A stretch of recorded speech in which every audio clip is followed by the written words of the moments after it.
आप सभी भाई बहनों का आध्यात्मिक ज्ञानात्मक चैनल की संध्या बेला ज्ञान कक्षा में एक बार फिर स्वागत। आज की चर्चा का विषय है दान और त्याग में अंतर।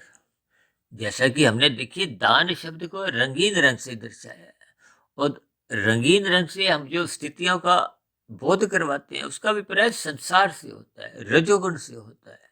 या यूं कहो कि इस दान की स्थितियों में जब हमारा कुछ देते समय लेने के भाव छिपे होते हैं, यानी कि हम जब कोई अच्छे काम करते हैं, क्योंकि दान करना तो देखिए एक सात्विक स्थिति है, भले ही इसको हमने देखिए एक राजसी स्थिति में दर्शाया है। ये एक हमारा एक दृष्टिकोण है कि किस शब्द को हम सफेद रंग से दर्शाते हैं, किसको हम काले रंग से और किसी को हम रंगीन रंग से।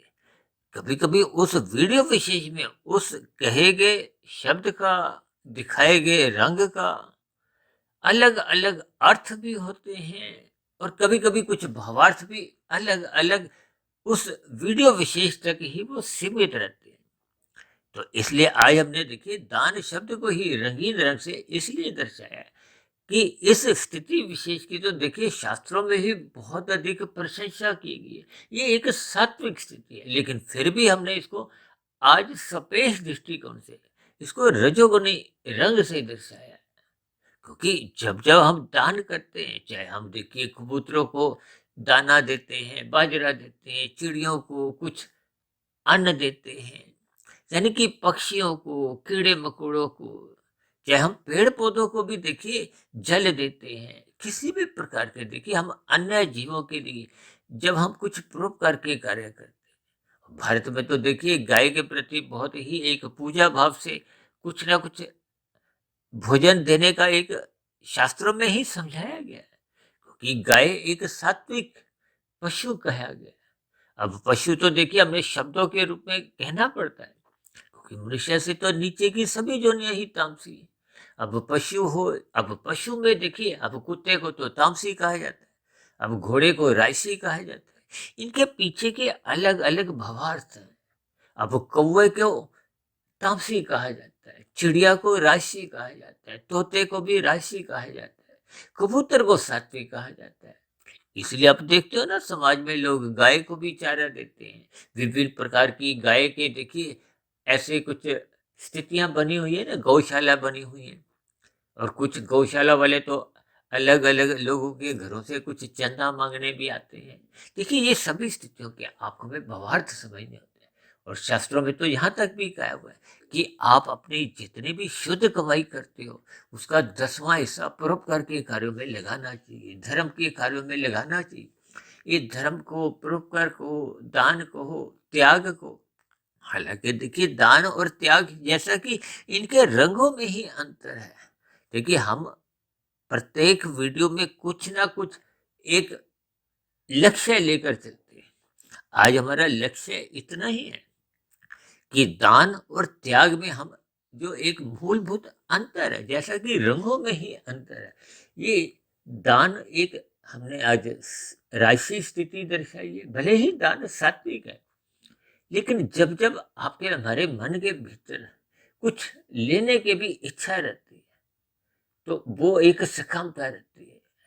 लेने का भाव का अभिप्राय देखिए कर्मफल सिद्धांत की स्थिति है। हालांकि तमोगुण से तो अच्छा गुण ही रजोगुण है, रजोगुण से अच्छा गुण सत्वगुण है और दान देना एक सात्विक कार्य है। लेकिन ये जब फल पाने की इच्छा से किया जाता है तो इसमें सकामता आ जाती है, तो फिर ये रजोगुण की स्थितियां भी बढ़ाता है। क्योंकि जो भी आपको फल मिलेगा वो ज्ञान रूप में नहीं मिलेगा। देखिए कभी कभी इस बात को मैं कुछ विशेष स्तर पर भी कहता हूँ कि देखिए जब जब हम निष्काम भाव से कर्म करते हैं उस स्थिति विशेष में परमात्मा द्वारा प्रकृति की एक व्यवस्था में आपको में ज्ञान मिलता है। और ज्ञान का अभिप्राय क्या है कि आपकी हमारी अज्ञानता समाप्त होती है। हालांकि कोई ज्ञान नई स्थिति नहीं है, आत्मा तो आपकी भी ज्ञानवान है, मेरी भी ज्ञानवान है। चाहे चूहा हो, छिपकली हो, उनकी आत्मा भी ज्ञान स्वरूप है। चाहे पेड़ पौधा हो, कोई मच्छर हो, मक्खी हो, और पक्षियों में चाहे कोई कबूतर हो, चाहे पशुओं में कोई ऊंट हो, घोड़ा हो, गाय हो, सभी आत्मा ज्ञान स्वरूप है, क्योंकि आत्मा चेतन तत्व है। कहते हैं ना, परमात्मा के लिए हम सच्चिदानंद शब्द इस्तेमाल करते हैं, सत्य चित आनंद, जबकि आत्मा के लिए कहा जाता है सत्य चित। और ये जो माया है, जिसको देखिए शास्त्रों में तो तकनीकी रूप से जड़ कहा गया है, ये त्रिगुणात्मक है, तमोगुण रजोगुण और सत्वगुण की स्थिति है। तमोगुण को पदार्थों से, रजोगुण को क्रिया से और सत्वगुण को ज्ञान से जोड़ा जाता है। और ये जो तमोगुण रजोगुण की स्थिति है, ये बंधनदायक है, और सत्वगुण की स्थिति को मुक्तिदायक स्थिति से जोड़ा जाता है। इसका अभिप्राय क्या है कि दान भले ही देखिए राशि एक दृष्टिकोण से किया गया है, फल पाने की इच्छा से किया गया, लेकिन ये सात्विक स्थिति है, ये मुक्तिदायक स्थितियां बनाने में अपना एक सहायक होता है। लेकिन फल रूप में ये आपको प्रकृति के पदार्थ को हो, प्रकृति के जितने भी विषय भोगों का सुख को हो, यानी कि अनुकूल परिस्थितियों के रूप में ही आपको में ये वापस लौट के आता है। हालांकि कभी कभी हम समझाते हैं ना कि आज आप 1 रुपया दान करते हो तो लौट के ये 10 रुपये आता है। ये एक अच्छे भावार्थ में कहा जाता है कि मनुष्य दान देने की ओर प्रवृत्त हो। और कभी कभी हम यहाँ ऐसा भी कहते हैं कि आज आप किसी का यदि 1 रुपया छीनते हो तो भविष्य में आपको इसके 10 रुपये लौटाने होंगे, साथ में ब्याज भी देना होगा, ताकि हम पाप कर्म से बचें। देखिए, इन सभी स्थितियों के आपको हमें अर्थ भावार्थ समझने होते। आज हमारा देखिए दान को एक विशेष स्तर पर, ताकि हम दान से आगे की स्थिति, यानी कि त्याग की स्थिति, यानी कि अपने दृष्टिकोण में सकामता से आगे बढ़ते हुए निष्कामता में आए, जिसको भगवान श्री कृष्ण जी ने कर्म योग का नाम दिया है।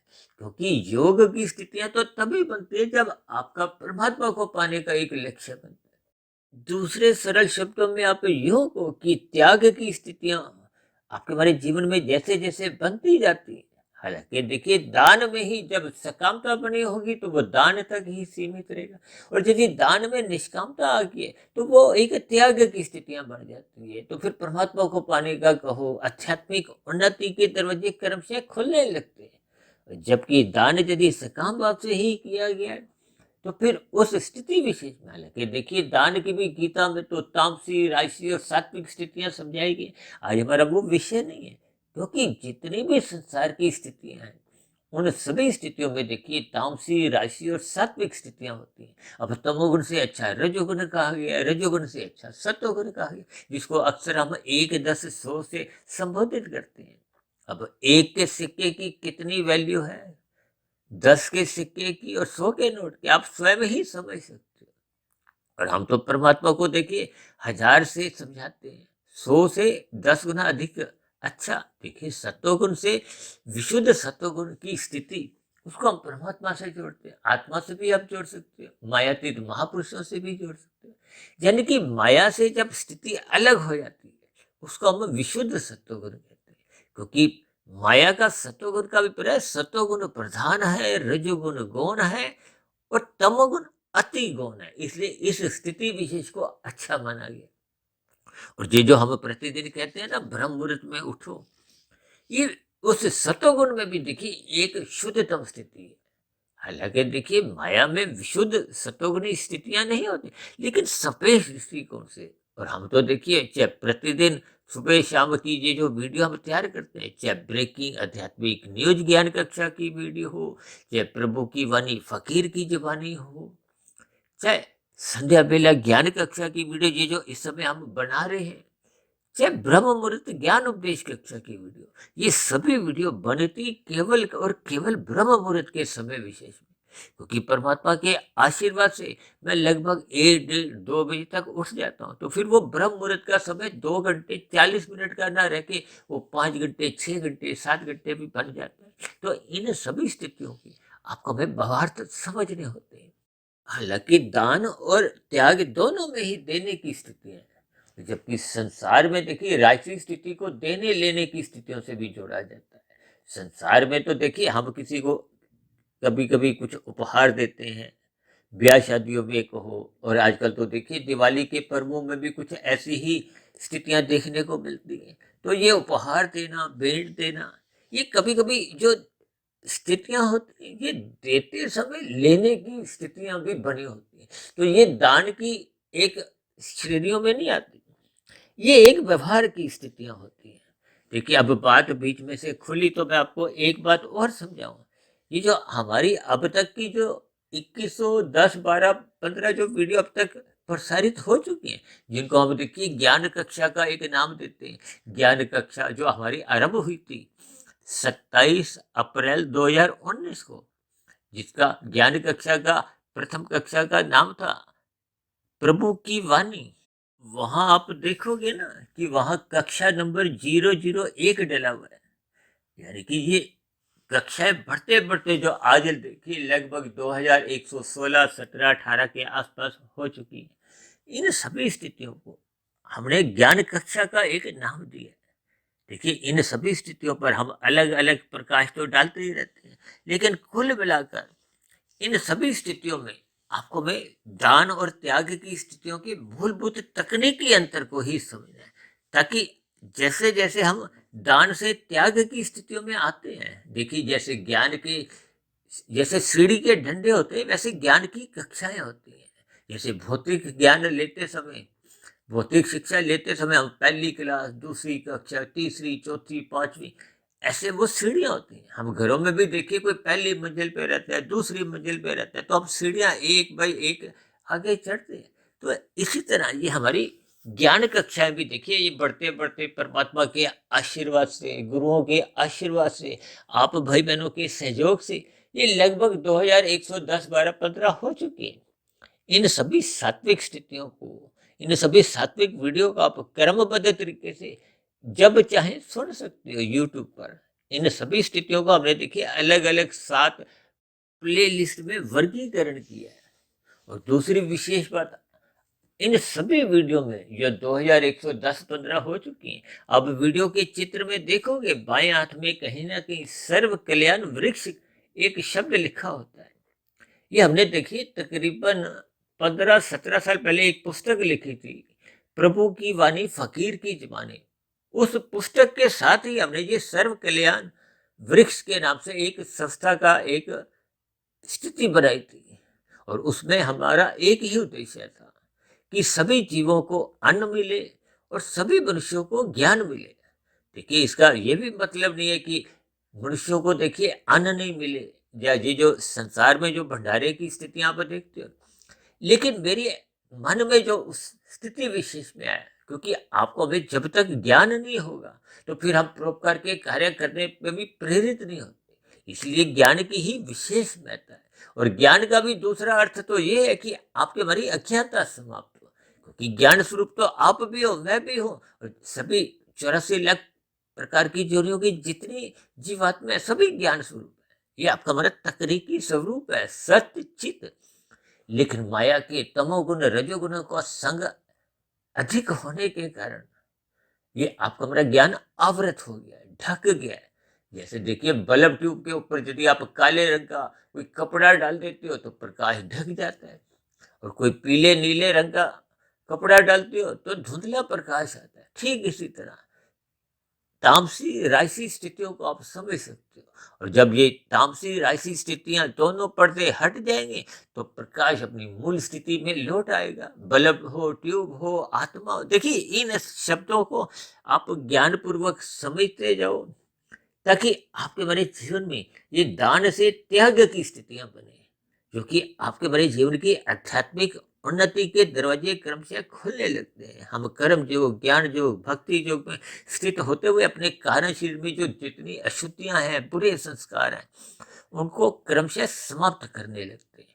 तो ऐसी सभी शुभ स्थितियां तभी बनती हैं जब हम सर्वप्रथम दान की स्थितियों में आते हैं। अब दान की स्थितियों में आने के लिए तो कम से कम देखिए जो छीना झपटी की स्थिति है, तामसी स्थिति है, इनसे तो सर्वप्रथम बचना होता है। फिर रजोगुण में स्थित होना होता है कि आप पुरुषार्थ करो, पुरुषार्थ करते हुए भले ही आप खुद खाओ, परिवार को खिलाओ, लेकिन दूसरों का हिस्सा नहीं खाना। इसलिए तो कहते हैं विधि विधान द्वारा आप विहित कर्म करो। विहित कर्म का अभिप्राय राजसी स्थिति।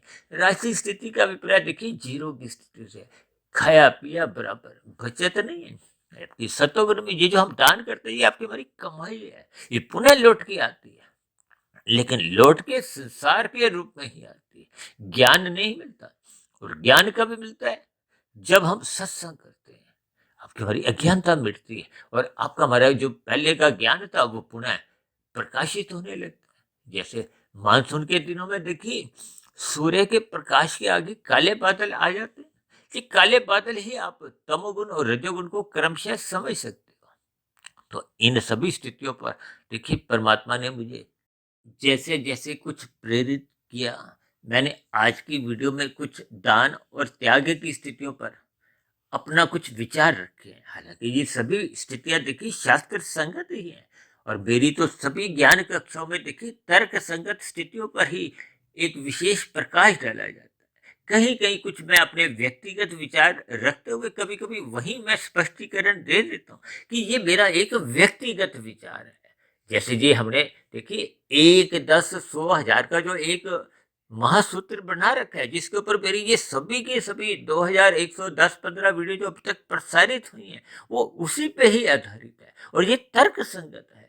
शास्त्रों में जो गुणों की स्थितियां समझाई गई हैं उस पर ही आधारित है, क्योंकि भगवान श्री कृष्ण जी ने तो बार बार गीता में कहा है कि प्रकृति के 3 गुणों के ज्ञान विज्ञान को समझो। ये गूढ़तम ज्ञान विज्ञान है। गूढ़तम शब्द से स्वयं भगवान श्री कृष्ण जी ने ही इन 3 गुणों को संबोधित किया। बस उन्हीं स्थितियों को ही हमने अंकों के आधार पर समझाते हुए इन सभी वीडियो में एक अलग अलग विषय उठाए। जैसा कि आज का दान और त्याग की स्थितियां हमने राजसी और सात्विक दृष्टिकोण से उनके अलग अलग भावार्थ समझाए। तो ऐसी सभी दान में स्थितियां, त्याग में स्थितियां आपके हमारे जीवन में भी क्रमशः बनना आरंभ हो, ताकि हम सभी भाई बहनों का मिला हुआ जीवन सफल हो, सार्थक हो। ऐसी सभी शुभ स्थितियां हम सभी भाई बहनों के जीवन में भी बनना आरंभ हो। इन्हीं शुभ कामनाओं के साथ आज की चर्चा विशेष को अब यहीं विश्राम देते हैं। कल सुबह फिर मिलते हैं ब्रह्म मुहूर्त ज्ञान उपदेश कक्षा में। तब तक आप अपने आध्यात्मिक मित्र सुधीर भाटिया फकीर को इजाजत दें। आप सभी भाई बहनों को बहुत बहुत शुभ रात्रि। सुबह ब्रह्म मुहूर्त में उठने के लिए मेरी ओर से बहुत बहुत शुभकामनाएं। फिर भी चर्चा संबंधित आपके मन में कोई प्रश्न उठ रहा हो, कोई मेरी ही कही गई बातें आपको तर्क संगत ना लगती हो, आधी अधूरी लगती हो, तो आपकी आपत्तियों का, आपके प्रश्नों का, आपके सुझावों का, यानी कि आपकी शिकायतों का नीचे दी गई कमेंट्स बॉक्स पर सदा ही स्वागत है। अब चर्चा विशेष को यहीं विश्राम देते हैं। आप सभी भाई बहनों का इस चर्चा विशेष को ध्यानपूर्वक, धैर्यपूर्वक सुनने के लिए बहुत बहुत धन्यवाद।